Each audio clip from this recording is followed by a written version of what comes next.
इस कार्यक्रम के पुण्यार्जक हैं श्री संजय जैन, श्रीमती ममता जैन, ग्रेटर कैलाश दिल्ली, श्री मनीष जैन, श्रीमती श्वेता जैन, ग्रेटर कैलाश दिल्ली, श्री सुधीर जैन, श्रीमती पूनम जैन, गौरव आरती जैन, गरिमा पुनीत जैन, परिवार मॉडल टाउन दिल्ली, स्वर्गीय लीलाबाई इंदरचंद गंगवाल एवं चंद्रकांत संजय, नितिन मनोज, दीपक पारस, समस्त गंगवाल परिवार, मित्रनगर औरंगाबाद, श्रीमती राजरानी जैन, नितिन प्रीति जैन, दर्श अर्शिया जैन परिवार, Venus apartment, sector 9, Rohini, Delhi. महानुभाव, आज वैसे माघ मास के पर्युषण पर्व का द्वितीय दिवस उत्तम मार्दव धर्म। मार्दव, मान का मर्दन करना, अहंकार का नाश करना, अपने अस्तित्व को समाप्त करना, यह होता है मार्दव। आपने देखा होगा जब पानी गिरता है, बादल बरसते हैं, बादल गरजते हैं और जब वह बारिश के रूप में नीचे गिरा करते हैं तो बहुत सारी छोटी छोटी पानी की बूंदें होती हैं। बहुत सारा पानी नाली में जाता है, बहुत सारा पानी कुएं में जाता है, बहुत सारा पानी सरोवर में जाता है। लेकिन जो पानी की छोटी सी बूंद होती है, जो वह बूंद अपना अस्तित्व समाप्त कर देती है, अपने आप को मिटा देती है, पिट जाती है, तो बूंद जाकर तालाब में मिलती है, तालाब से जाकर सागर में मिलती है और वह महासागर का रूप हो जाती है। अर्थात छोटी सी एक बूंद है, जब तक वह सागर के बाहर है तो वह पानी की छोटी सी बूंद कहलाती है, लेकिन जब सागर में से निकलती है तो सागर का पानी कहलाया करती है कि छोटी सी बूंद ने अपना अस्तित्व छोड़ा, अपना अहंकार छोड़ा, अपना मान का दर्मन किया, मर्दन किया, तो क्या हुआ कि वह सागर का पानी कहलाने लगी। जिस तरह से आप सभी लोग अपने परिवार में रहते हैं, अपने मित्रजनों के बीच में रहते हैं, अपने कुटुंबियों के बीच में रहते हैं और वहां कर जाने के बाद देखिए बातें दो तरह से होती हैं।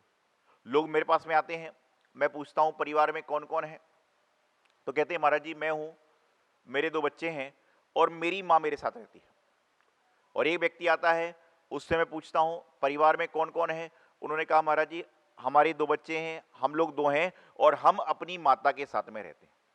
अंतर दोनों में कुछ भी नहीं है, लेकिन सिर्फ क्या है, अंतर देखा जाए तो बहुत बड़ा अंतर है। ध्यान रखिएगा, हम लोग गुरु के संग में रहते हैं, हम लोग भगवान की शरण में रहते हैं, ना कि भगवान और गुरु हमारे साथ में रहते हैं।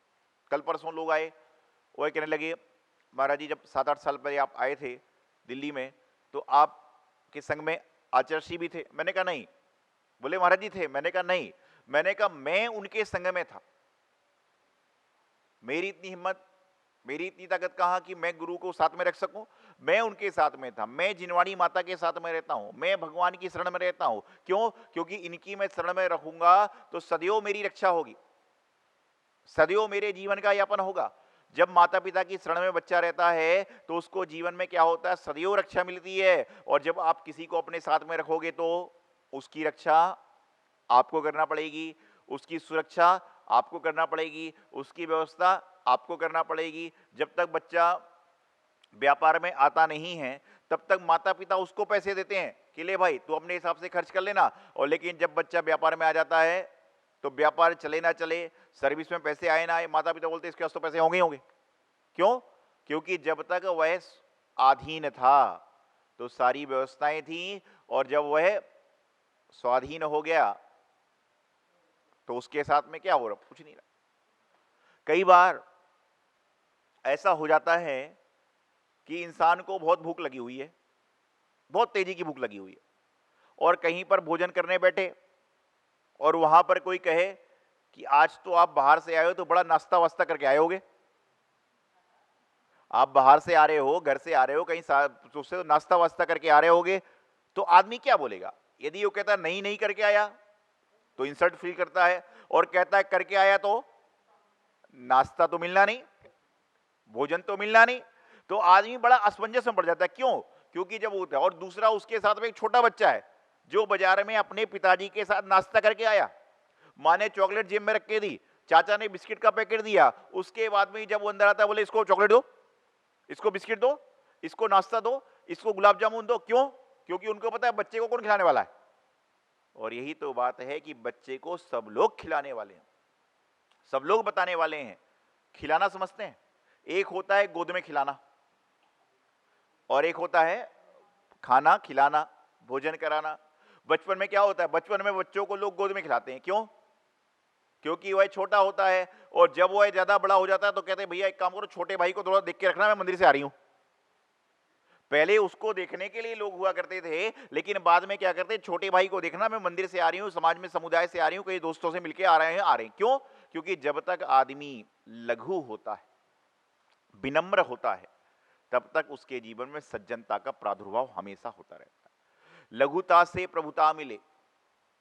लघु से तात्पर्य यह नहीं है कि जो आदमी छोटे कद का है वह लघु है। एक व्यक्ति आया, बोले महाराज जी वो तो बहुत बड़ा आदमी है। अगले दिन दोनों आए, तो मैंने कहा कल तो आप कह रहे थे कि वो बहुत बड़ा आदमी है, लेकिन ये तो तुमसे भी हाइट में छोटा है। अरे बोले महाराज जी मेरा मतलब वो नहीं था। आपको मैं बताना चाह रहा हूं कि जीवन में जितना जितना इंसान लघु होता है, उतना उतना उतना उतना उसके जीवन में मिलता है। और एक बात ध्यान रखिएगा, मान को तो समाप्त करना ही पड़ता है। इंसान सब कुछ जगह मान कर सकता है, लेकिन जब भोजन करने बैठेगा तो थाली के सामने, थाली में भोजन आ जाएगा तो मुंह को झुकाकर ही खाना पड़ेगा। पानी चाहे आप बोतल से ऐसे पी लो, लेकिन खाना ऐसा खा सकता है कोई? क्या? कोई नहीं खा सकता। बोतल से पानी तो तरह से पी सकता है, वो भी गलत है। और इस तरह से जो पीते हैं ना, उनको लोग गलत समझते हैं। इस तरह से जो बोतल से पीते हैं, चाहे पानी पिए, चाहे दूसरी चीज पिए, चाहे रंगीन पानी पिए, चाहे कोई दूसरा पानी पिए, उसको लोग गलत समझते हैं। लेकिन जो व्यक्ति इस तरह से गिलास में झुककर पीता है, झुककर खाता है, तो उसको लोग अच्छा और सज्जन समझते हैं। मैंने बहुत सारे लोगों को पानी इस तरह से पीते देखा है, लेकिन आज तक मैंने खाना खाते ऐसे किसी को नहीं देखा। कोई खा ही नहीं सकता, कोई खा ही नहीं सकता खाना। क्यों? क्योंकि देखिए जो असलियत है, जो वास्तविक स्वरूप है, उसमें तो इंसान को जीना ही पड़ेगा, उसमें तो इंसान को चलना ही पड़ेगा। तो जीवन में लघुता से धीरे धीरे करके प्रभुता मिल जाती है। कहते हैं एक बार रामायण का प्रसंग चल रहा था। रामचंद्र जी जब लंका विजय करके आए तो उन्होंने अपने सारे सहयोगियों को कुछ ना कुछ दिया। राम सीता बैठे थे। आपको एक बात बताता हूं कि जहां पर पारसनाथ भगवान का नाम आता है, वहां पर पद्मावती माता जी धर्मेंद्र का नाम आता ही आता है। उसी तरह से जहां पर रामचंद्र जी का नाम आता है, वहां पर किनका नाम आता है? सीता का आवे ना आवे, लेकिन हनुमान का जरूर आएगा। सीता जी का आवे ना आवे, लेकिन हनुमान का नाम जरूर आएगा। भक्त भगवान का नाम जहां पर आएगा, वहां पर भक्त का, पुजारी का जरूर आएगा। भगवान की जब आरती करते हैं तो माता पिता का नाम आता है, सब कुछ आता है, लेकिन उसके पहले जो भगवान के भक्त आरती लेकर आए। आप महाराजों की आरती पढ़ते हो, महाराज जी का नाम बाद में आता है। लोग कहते हैं जय जय गुरु और भक्त पुकारे, पहले भक्त का नाम, बाद में महाराज का नाम, बाद में उनके गुरु का नाम। ये संसार की स्थिति है। तो वहां पर रामचंद्र जी थे, सीता देवी थी, हनुमान जी थे और दरबारी थे। सबको रामचंद्र जी ने कुछ ना कुछ देकर संतुष्ट किया। उन्होंने मन में आया, सीता ने कहा कि सबसे ज्यादा साथ हनुमान ने दिया। हनुमान जी समझते ना, बजरंगबली। हमारे जैन धर्म में हनुमान जी को कामदेव का रूप बताया गया, मोक्ष गए हैं मांगी तुंगी से। तो वहां पर हनुमान जी की बात आई तो सीता जी ने कहा कि हनुमान जी को तो कुछ नहीं दिया, आपने दुनिया में सबको सब कुछ दे दिया। तो रामचंद्र जी बोले ये बात तो सही है। कई बार ऐसा होता है ना कि हम लोग सबको देना दे देते हैं, लेकिन अपने आस पड़ोस वाले को भूल जाते हैं। घर में बच्चे नहीं कहते पूरे दुनिया को बांट रहे हैं, मुझे मिल ही नहीं रहा है। तो कई बार ऐसा हो जाया करता है जिंदगी में कई बार ऐसा हो जाया करता है कि क्या होता है, जो मिठाई का डिब्बा लेकर बांटने जाता है, कई बार उसके हाथ में खाली डिब्बा रह जाता है। तो आजकल लोग समझदार हो गए, पहले खा लेते फिर बांटने जाते हैं। पहले खा लेते हैं, उसके बाद में बांटने जाते हैं, बोले पेट तो भर जाए। भंडारा लग रहा है, निःशुल्क भंडारा। भंडारा क्यों लग रहा है? बोले असहाय लोगों को भंडारा। पहले ही कहते हैं 100 पेट साइड में रख देना, अपने समाज के लोग भी आएंगे। 1000 लोगों का भंडारा चल रहा है, तो बोले 100 पहले प्लेट साथ में रख देना, समाज के लोग भी तो आएंगे। तो मैं आपको बताना चाह रहा हूं, नाम है निःशुल्क भंडारा, और जो शुल्क लेकर आया वो भी ले रहा है। तो हनुमान जी की बात चली, वहां पर हुआ प्रसंग चला। उन्होंने कहा हनुमान तुम भी कुछ मांग लो। रामचंद्र जी को लगा इसको तो कुछ ना कुछ देना ही चाहिए था। हनुमान को कहा, बोले कुछ ले लो। बोले प्रभु मुझे आप मिल गए, मुझे और कुछ चाहिए नहीं। बोले नहीं नहीं ऐसा नहीं, कुछ ना कुछ तो लेना पड़ेगा, मांगो कोई ना कोई वर मांगो। हनुमान जी मना करने लगे। सीता बोली नहीं देना है। और एक बार होता है ना कि आप किसी घर में जाओ भोजन करने, बोलना वो बोलेगा चाय पी लीजिए, बोले मैं नहीं पीऊंगा। अरे बोले कॉफी पी लीजिए, बोले नहीं पीऊंगा। लेकिन आजकल का जमाना उल्टा है, पीना तो बोलना पीऊंगा। ये तो आप सोचोगे कि आप कॉफी के बाद में और ठंडा पूछेगा तो मामला खत्म हो जाएगा। ये पहले की बात थी कि आदमी बोले चाय पी लो, बोले नहीं नहीं नहीं पीऊंगा। बोला नहीं पीना पड़ेगी, नाश्ता कर लो तो खाना ले आएगा। आप सोचो कि मैं 2 बार मना करूंगा, तीसरी बार में तो लोग बोलेंगे चलो हटाओ। आहार में होता है। एक बार एक महिला आई, एक महाराज जी आहार ले रहे थे। आहार के बाद में कहने लगी महाराज जी आपने आज पापड़ नहीं लिया। महाराज जी कुछ नहीं बोले। फिर बोली महाराज जी आपने पापड़ नहीं लिया। महाराज जी कुछ नहीं बोले। तीसरी बार उसने कहा महाराज जी आपने पापड़ नहीं लिया। तो महाराज जी धीरे से बोले भाग्यवान तुमने दिया कहां है? भाई महाराज जी के अपने हाथ से ले लेंगे? कहा सौभाग्यवती भगवान जो भी कहते हैं उसको उच्चारण से किया, और कहने लगे तुमने दिए देने का प्रयास कब किया? बोले अरे महाराज जी हो तो मैं अंदर ही भूल गई, अंदर भूल गई सामान, फ्रिज में सामान बोले कि आपने लिया नहीं। अरे ले कैसे? तो मैं आपको एक बात बताना चाहता हूं, ये तो हंस की बात है कि रामचंद्र जी ने कहा कुछ ना कुछ मांगना पड़ेगा। हनुमान ने कहा मुझे नहीं चाहिए। बोले नहीं लेना तो पड़ेगा। तो हनुमान जी बोले प्रभु लेकिन एक बात है, आप मुझे क्या दो? बोले तुम्हें जो पद चाहिए मांग लो, जो वर चाहिए मांग लो, जो इच्छा है वो मांग लो, मैं तुम्हें दूंगा, सबको मैंने दिया है। तो हनुमान जी बोले रामचंद्र जी एक बात सोच लीजिए कि आपने सारी दुनिया को एक एक पद दिया, एक एक वरदान दिया, लेकिन मैं एक नहीं लूंगा। मैं तो आपका सहयोगी हूं, मैं आपका साथी हूं, मैं एक नहीं लूंगा। रामचंद्र जी को लगा चलो लाइन में तो आया, कुछ तो लिया। बोले जो मांगना मांग। मैं तो बोले 2 वरदान मांगूंगा, 2 पद मांगूंगा। रामचंद्र जी बोले जो मांगना है मांग ले। बोले सोच लो। बोले बिल्कुल सोच लिया, तुम तो मांगो जो मांगना है। वह रामचंद्र जी के पास उठकर आए, बोले प्रभु सोच लीजिए बाद में ऐसा ना हो जाए। बोले नहीं सोच लिया है। वह रामचंद्र जी के पास में आया और उनके चरणों को पकड़ लिया और कहने लगा प्रभु मुझे दुनिया की कुछ भी संपत्ति दौलत कुछ भी नहीं चाहिए, मुझे तो आपके दोनों पद चाहिए कि जब तक मेरे जीवन में श्वास है तब तक आपका आशीर्वाद, आपका हाथ मेरे सिर पर सदैव बना रहे। मुझे इसके अलावा जीवन में कुछ भी नहीं चाहिए। क्या कहा रामचंद्र जी से? कहा मुझे 2 पद चाहिए। उनके दोनों पैरों को पकड़ लिया और कहा मुझे इसके अलावा जीवन में कुछ भी नहीं चाहिए। तो रामचंद्र जी ने मुस्कुराते हुए कहा कि मैं तुम्हें क्या दूं, वो तो तुमने खुद पकड़ लिए। जीवन में प्रसंग मिल जाए, अवसर मिल जाए तो हमें क्या करना चाहिए कि अपनी लघुता दिखाना चाहिए। और हनुमान की लघुता थी कि आज उस कारण से जहां जहां रामचंद्र जी हैं वहां पर हनुमान जी का समावेश अपने आप हो जाएगा। तो आज पर्युषण पर्व का, माघ के महीने के पर्युषण पर्व का दूसरा दिन मार्दव धर्म है। मार्दव मारना है, मर्दन करना है, अहंकार का, मान का, जो हमारे अंदर उलट फुलट विचार हैं उनका, जो हमारे अंदर संकल्प विकल्प हैं उनको समाप्त करने का प्रयास करना है। और यह कब होंगे?